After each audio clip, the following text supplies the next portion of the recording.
E é um prazer sempre receber aqui o Marcão. Né, Marcão? Também tá tranquilo hoje, tá feliz. Boa noite. Hoje eu tô muito feliz, né? Já vim aqui, cheguei no trabalho grandão, balançando a bandeira do Vasco. Aí é bom demais, né? Bom demais. Quando o Vasco ganha, a semana toda parece que é mais colorida. Boa noite, Edmundo. Tudo bem? Tranquilo? Dormiu bem essa noite, Edmundo?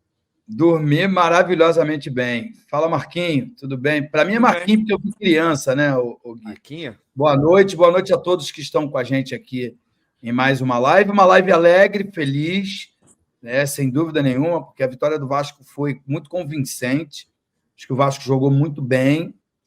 O Grêmio é uma grande equipe, o Renato fez as mudanças que melhoraram a equipe do Grêmio.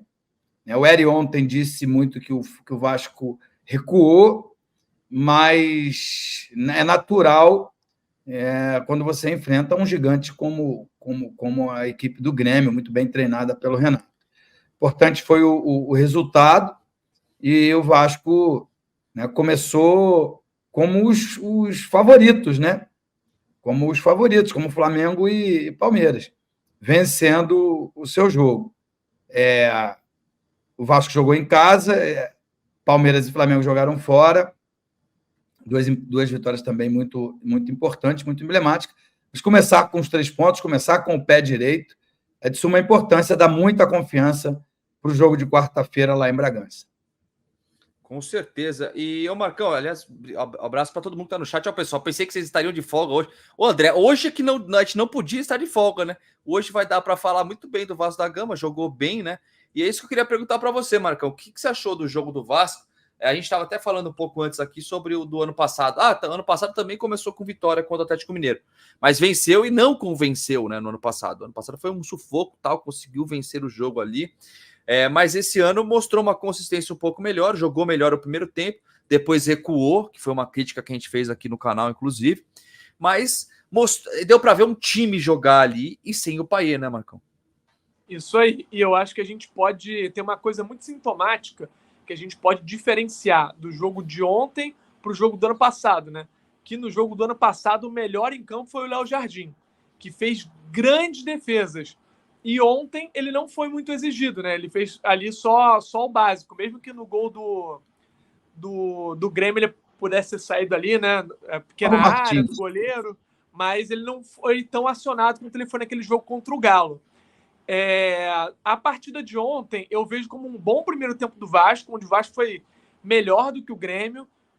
Salvo engano, o Grêmio não conseguiu nem finalizar em gol no primeiro tempo.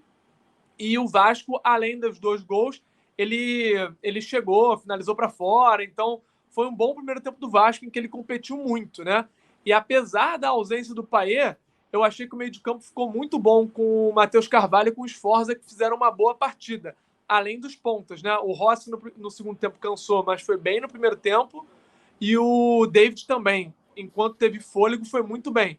Sustentou bem, fez pivô, fez o gol. Então, assim, eu achei uma boa partida do Vasco no primeiro tempo e que no segundo tempo ele tomou uma pressão do Grêmio, mas também nada de outro mundo e também natural, né? Porque a gente tem um adversário que é um adversário forte, que é um adversário que tem o treinador mais longevo do Brasil. Então é natural que também eles fossem fazer alguma pressão, que eles fossem fazer um bumba meu boi ali, né? Ou pelo menos chegar a um gol. Então, de uma maneira geral, eu gostei muito do Vasco e achei que teve diferenças para a vitória do ano passado. Eu também. Edmundo, eu sei que a gente falou ontem no pós-jogo, mas bastante gente está chegando aqui agora que não estava aqui no pós-jogo. Mas qual que o setor do Vasco que te chamou mais atenção positivamente nessa primeira partida contra o Grêmio? Porque, cara, mesmo sem o Payet, eu diria que o meio-campo foi o que mais funcionou no Vasco da Gama, né? É claro que a gente está falando de um jogador tecnicamente muito acima da média, que é o Payet, mas, cara, ficou muito interessante o Cocão e o Sforza, principalmente, junto ali na contenção e saindo pro jogo. Que o Cocão, cara, ele sabe sair jogando também, cara. Não é um cara cabeça de bag que só desarma e toca de lado, não, cara. O que você achou, Edmundo? Qual o setor que mais te chamou a atenção? Então, quando a gente fez o pré-jogo, a preocupação era como seria a criação do Vasco, né? E aí eu não me preocupei com isso, porque não necessariamente você tenha que ter um cara de criação. O cara criativo, ele já é diferente, e aí ele se destaca individualmente numa jogada individual, porque sempre o que sobressai é o jogo coletivo. E foi isso que o Vasco fez ontem. Eu gostei bastante da atuação do Vasco, os pontas funcionaram bem, o Verratti não chega a ser vistoso o jogo dele, porque tecnicamente ele deixa a desejar, mas é aquele argentino que corre, que luta, que ajuda o tempo todo. A bola precisa chegar um pouco mais para ele finalizar. Agora, o meio-campo, de fato, funcionou muito bem. A gente achava que o Cocão ia ser o primeiro homem, não foi. O primeiro homem foi o Sforza. O Cocão saiu bem, fez triangulações pelo lado esquerdo ali com o Piton e com o próprio David, que jogou uma ótima partida. É claro que quando o jogador faz gol, sempre há um destaque, mas Cocão, Matheus Carvalho e David, mesmo se eles não tivessem marcado os gols da vitória do Vasco ontem, eu daria destaque para a boa partida que eles fizeram. Eu gostei bastante do comportamento do meio-campo, do ataque também, mas gostei mais ainda depois, quando saiu o Medel, entrou o João Vitor. Eu acho que a defesa ficou um pouco mais segura.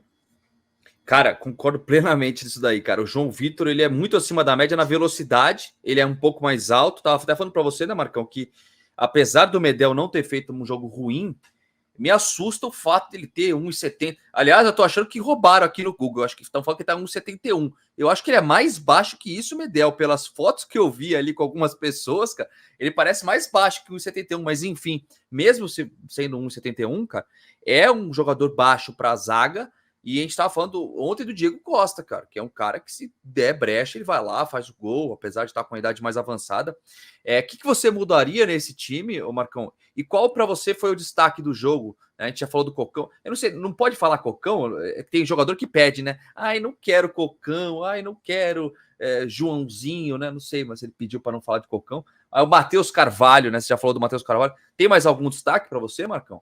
Então, acho que a zaga foi muito bem ontem também, tanto que a gente não tomou tantos sustos, mas se você quer assim, o melhor da partida, eu diria que não dá para fugir muito ou do Cocão ou do David. E acho que ele não vai nem ficar chateado com o apelido Cocão, porque ele foi o melhor do jogo ontem, porque ele soube destruir quando ele precisou destruir, soube construir quando ele precisou construir, e quando ele teve a oportunidade, ele acertou um gesto técnico muito difícil com uma perna que não é a perna dominante dele. Então, eu achei que em tudo que ele se propôs ontem, ele foi muito bem. Então, eu daria, assim, o melhor da partida para ele. E, assim, a pergunta do o que eu mudaria, na verdade, vai precisar mudar mesmo, né? Porque o Payet vai voltar e ele vai ter que jogar nesse time. Mas aí já volta quarta? Não, né? Então, a gente não sabe ainda quando que ele volta, né? Mas as informações iniciais eram de 4 jogos e parece que isso aí está diminuindo, que ele está fazendo 3 sessões de treino e que deve ser mais curto isso aí. Mas quando ele voltar, já é uma boa pulga, sim, atrás da orelha para o Ramon, né? Aonde que ele vai entrar? Se há essa pergunta, se há essa dúvida, é porque algo deu certo. Eu até já vou pedir para o chat mandar o que eles fariam, né? Eu não sei se sairia o Galdames ali, não sei se o Ross, porque o Ross também fez uma boa partida. Fica aí a pergunta no ar, porque quem tem que entrar é o Payet. E ali eu acho que vai ter que ser um dos dois, ou o Rossi ou o Galdames. Não sei vocês. Eu vou perguntar para você isso, Edmundo, porque ontem eu fiz a pergunta, mas foi mal colocada. 100%, né? Vamos botar o país 100%, porque eu acho que se ele voltar na quarta-feira, nem tem como começar jogando, porque é muito risco, acho que tem que voltar aos poucos, é algo no joelho que pode, de repente, ter uma lesão mais séria se voltar antes, né? Mas ele 100%, Edmundo, você tinha falado sobre, de repente, o Rossi, né? Ele tá no lugar do Rossi, né, Edmundo, se eu não me engano, né? Então, a gente falou muito sobre o jogo em casa e o jogo fora de casa. Né? Certeza que em casa, jogando no Caldeirão de São Januário, diante da torcida do Vasco, o mais correto é você ter um time ofensivo. Jogar num 4-3-3, como o Vasco jogou ontem, né, os pontas, como Rossi e David, voltarem ali para ajudar na marcação. Então, você tem força de marcação, depois velocidade no ataque, e o cara criativo, o craque do time, que é o Payet. Aí, quando você fala num jogo de meio de semana contra o Bragantino, lá em Bragança, o Bragantino fez uma excelente partida no Maracanã contra o Fluminense, você fala, opa, peraí, talvez o melhor não seja jogar num 4-3-3, talvez seja melhor você ter um pouco de cautela, jogar mais fechadinho, explorar o contra-ataque. Pelo menos ali no início do jogo, que o Bragantino... Tem alguns times que chamam bastante atenção. Bragantino, Atlético Paranaense, Atlético Goianiense, quando joga lá no estádio deles do Dragão. Eles forçam muito nos primeiros 15 minutos para abrir o placar. Aí para depois terem um pouco mais de tranquilidade. Pelo menos, pode ter sido coincidência, mas pelo menos foi assim que eu vi os últimos anos dessas equipes.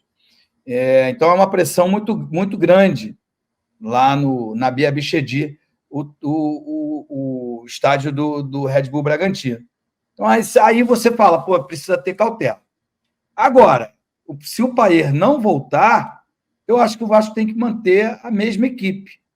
O Vasco tem que manter a mesma equipe com obrigações, né, defensiva para os pontas e, claro, que ofensivamente quando tiver a bola. Porque funcionou o esquema. O trio de meio campo marcou quando precisou marcar forte, foi criativo, né? Quando precisou criar, e por isso o Vasco surpreendeu e conseguiu a vitória em cima do Grêmio. Então eu não mudaria. Mas todo mundo 100%, Gui, eu não me enrolei aqui para responder, não, mas todo mundo 100%, eu jogaria num 4-4-2, fortaleceria o setor de meio campo, né?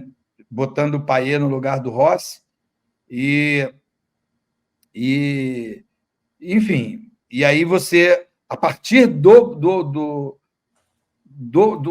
meio campo estando forte, você daria um pouco mais de liberdade ao Payet, porque ele é muito técnico, e não adianta usar a técnica dele lá atrás.